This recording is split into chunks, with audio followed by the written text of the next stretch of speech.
Good morning, and thank you for joining me today. My name is Skylar Graudick. I'm a moderate Democrat running for mayor of Louisville. This morning, I would like to present to you my public safety plan. With record levels of violent crime that continues to spiral out of control, I believe that public safety is Louisville's #1 issue and the issue that our community most wants to see addressed. It has been said that experience without theory is blind, but theory without experience is mere intellectual play.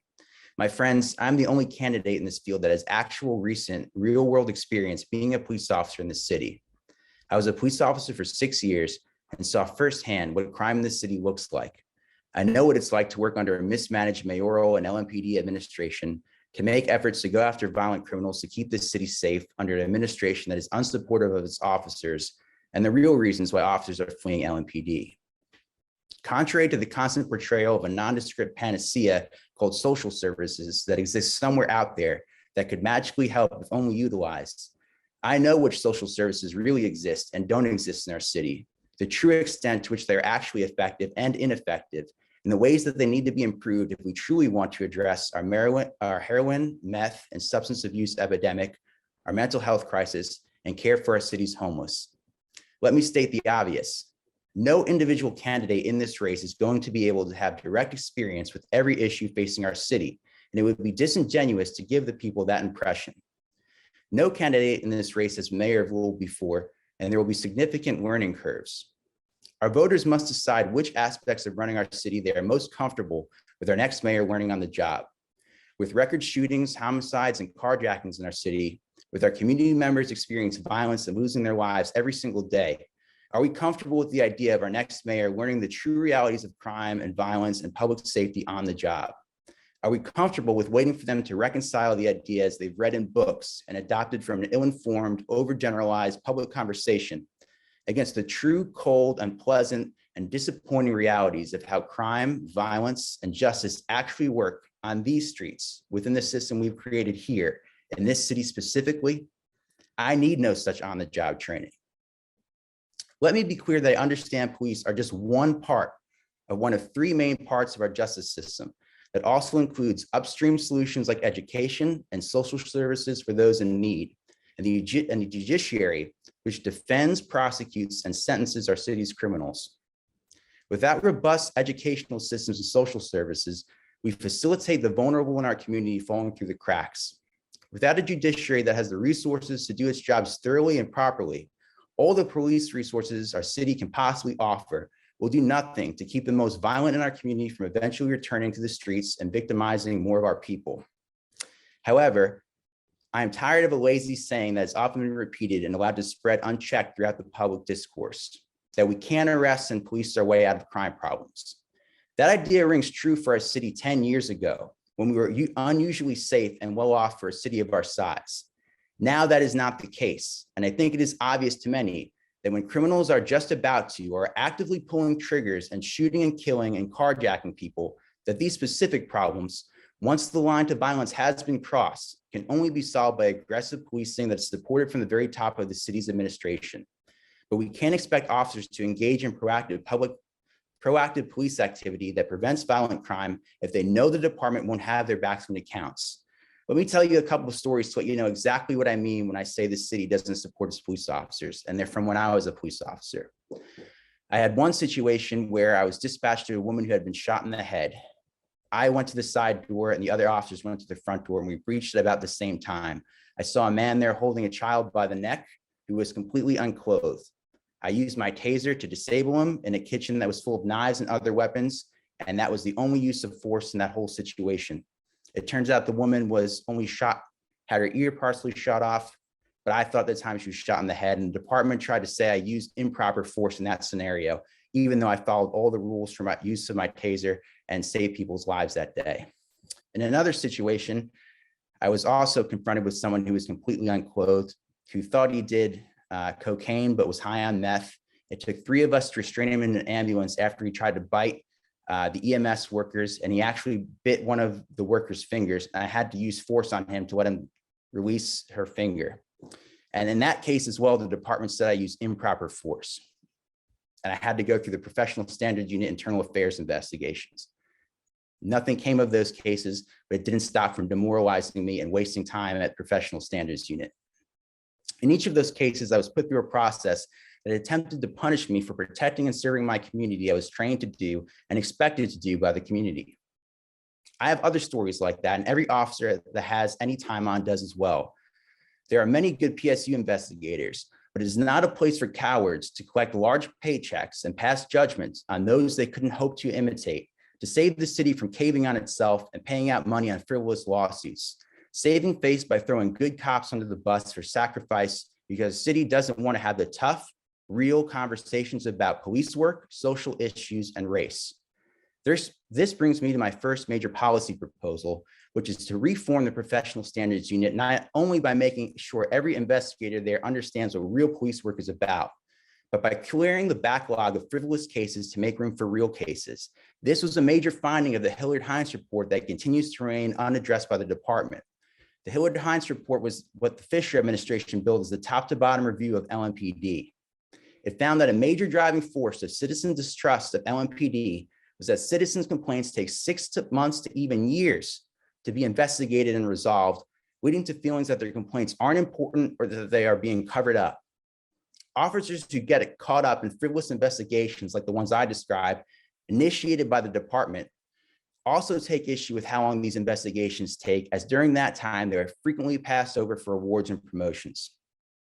As I stated earlier, however, good, supported, and proactive police work is only one part of our criminal justice system, but will nonetheless be rendered completely ineffective if our defense attorneys, prosecutors, and judges are unable to convey that their part of the system is legitimate, that criminal activity is unacceptable, and that the crime has consequences. The recent assassination attempt of a political candidate for office was shocking and high profile because the victim and perpetrator are both widely recognized figures in our community. However, the story of victims being violently assaulted or even killed, and their perpetrators getting slaps on the wrist, home incarceration, or escaping consequences entirely are going on to violently victimize more of our community members is not a new phenomenon in our city. Consequences are the only way to alter behavior, and it does not take an observer many examples of a lack of consequences to realize they can get away with criminal behavior. As mayor, I will ensure that our judicial system has the resources to adequately evaluate and prescribe the proper consequences for those accused of criminal behavior.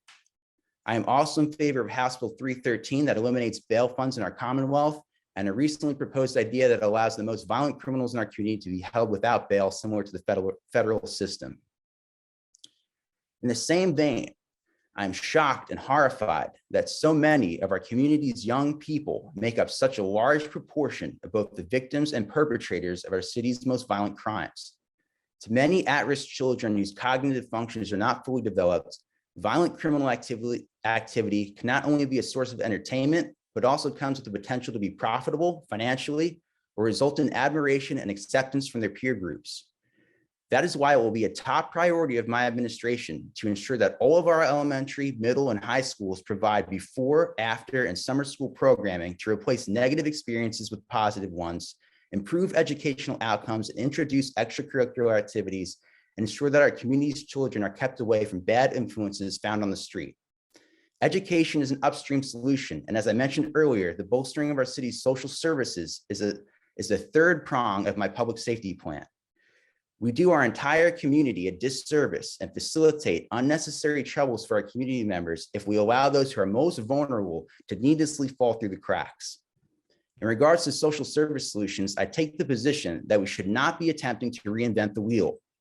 Being a leader should not be about fanciful experimentation, but doing what works.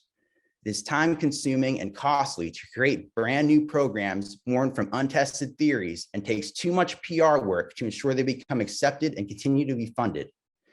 I say we should give the services we currently have that are tried and true or have shown great promise a chance to work by adequately funding them.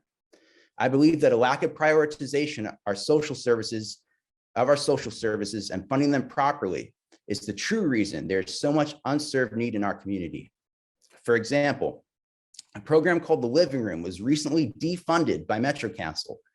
It permitted an alternative to incarceration that allowed those who experienced substance abuse issues a place to hang out, as one might in their own living room, hence the name.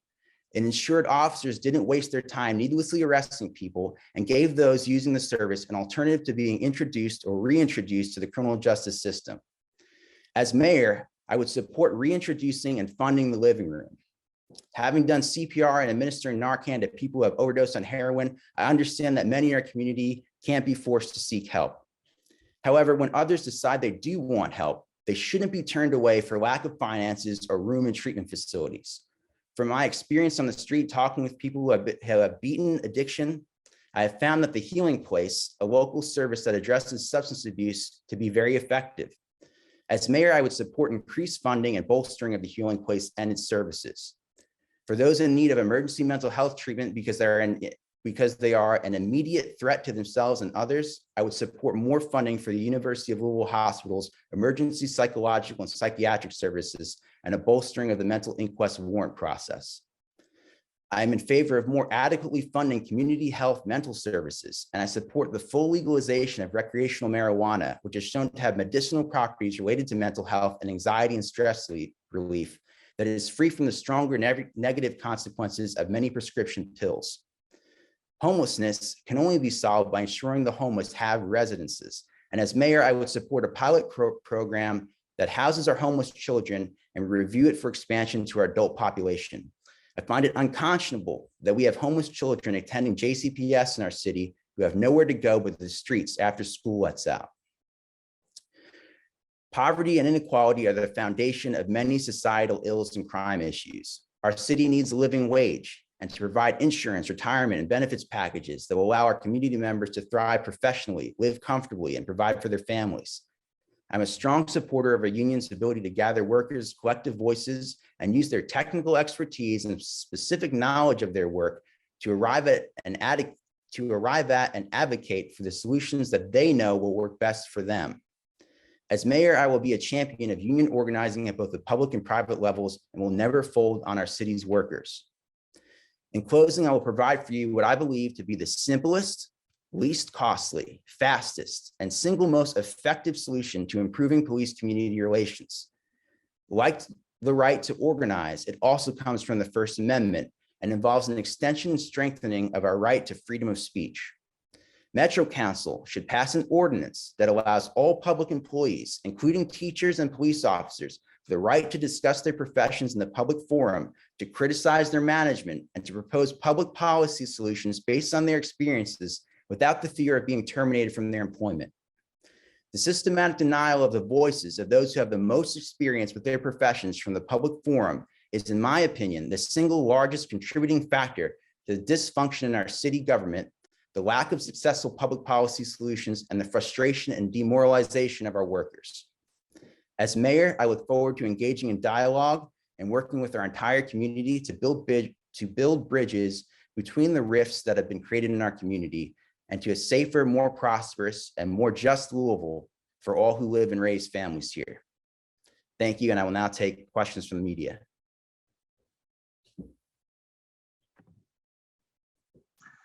Skylar, what do you think is the single biggest difference between you and the other candidates? I mean, it sounds like you've got a much more pro-police platform than the other candidates, but I'd like to hear what you think is the biggest difference.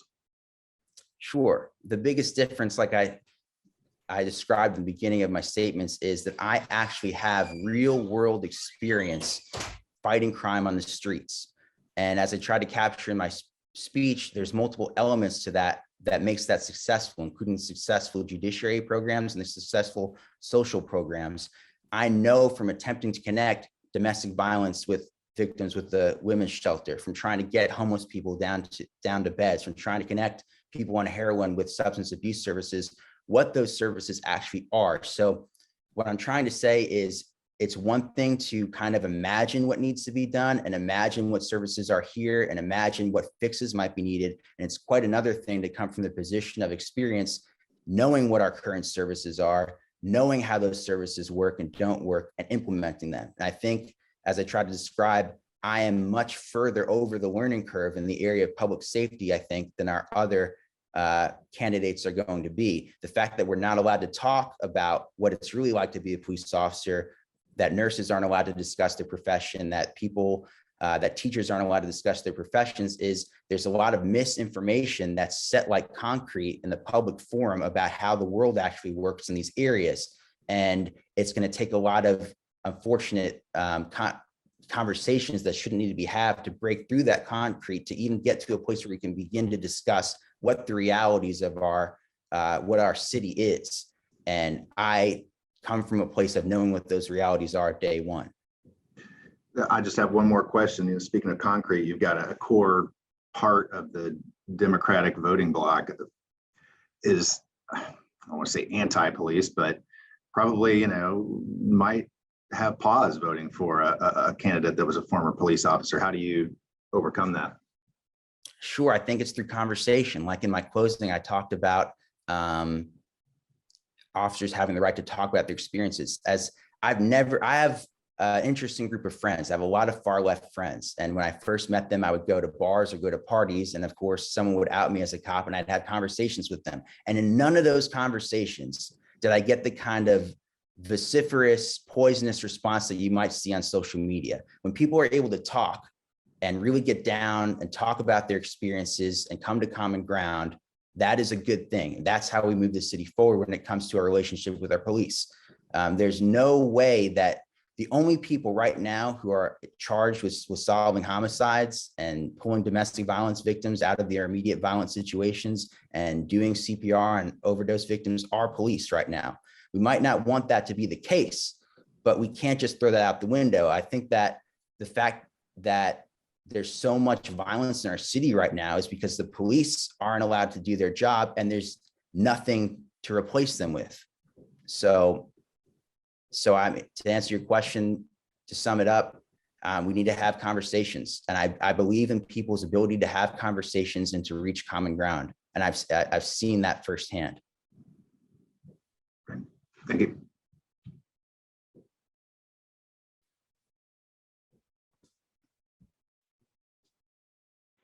Anything from Wave?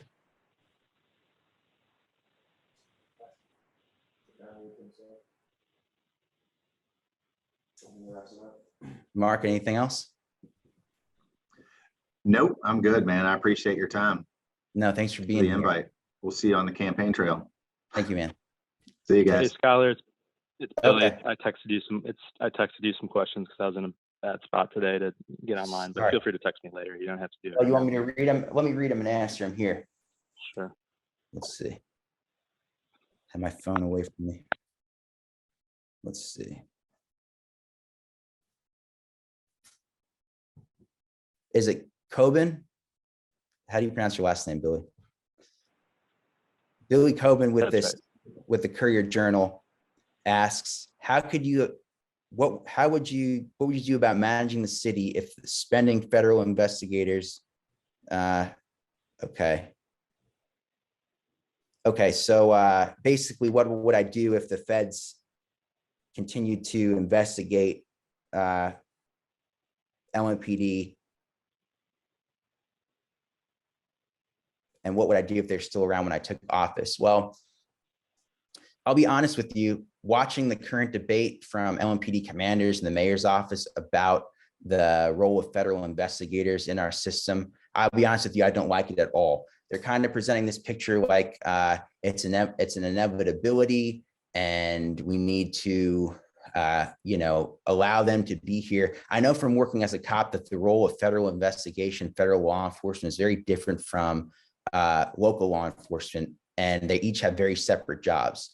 The reason federal investigators are here for our listeners is over the Breonna Taylor case. They're looking at I'm forgetting the exact word, a consent decree, possibly. A lot of information from that, I think, is being supported by the Hillard-Hines report, but there's a lot of information in that report that if you're not trained to look at it, lends itself more to the argument of a consent decree than you would otherwise think. For instance, it's argued that there's a disproportionate arresting of African-American population and stopping of their vehicles in Louisville. But if you read the Hillard-Hines report, what they did was they didn't do a very thorough job at analyzing the data. They combined arrests and citations combined, and they called them arrests. This is something that the federal government does often, but it's very different if I pull you over and arrest you. And then you have to spend the night or 2 nights in jail. And then your car gets towed, possibly broken into at the tow lot, you lose your job, et cetera, then if I just cut you a citation and you're free to go, you have a court date, oftentimes you can take care of that ticket without even showing up to court. So by combining the arrest data and the citation data, and then just blanketly calling those arrests, and then going into their analysis of the disparities in the community, I mean, I think from the very get-go, by doing that, they really muddied up the analysis. So, yeah, I mean, we would have to cooperate with the feds, and they would have my full cooperation, but it's the federal investigators and federal officers with any local law enforcement officer who has worked with them in terms of street level stuff. They have their place and they have special abilities, but they're not going to be able to do the job of fighting crime in Louisville that local law enforcement is. Then you had another question here.